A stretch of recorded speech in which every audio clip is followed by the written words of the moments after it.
إنا لله وإنا إليه راجعون. السلام عليكم أصحابتي قارقة meel kastoo dunida daafida ka joogtaan qofkii ilaadi waa khadar khudlay meeshana naga daawanaysan naga dhowrisna waa barta youtube-ka ku leenahay saaxiibayaal yaan dhiso official dhamaantii saaxiibayaal soo dhawaada mar kale iyo muuqaal cusub inna lillahi wa inna ilayhi raaji'uun. marka hore bar waxaanu ka hadli doonaa geerida ku timid fanaanadii caanka ah ee Khadra Daahir Cige hobaladii waa bari iyo waliba guud ahaanba ummadda Soomaalida afka wadaagta iyo fanaanada Khadra Daahir Cige oo hadda isku bedeshay saacada kadib marxuumad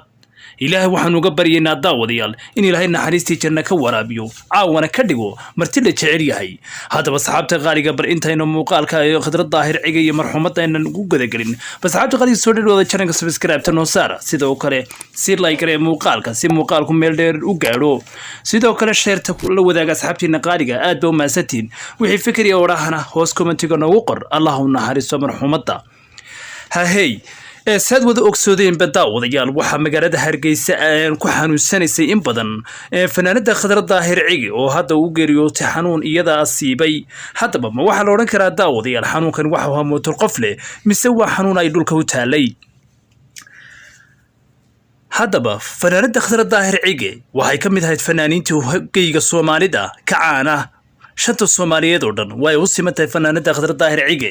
balse ummadda Soomaaliyeed marka ay fanaaniinta dambe ay wax dhibaato ku dhacdo waa kuwa markaas isgarab taagan.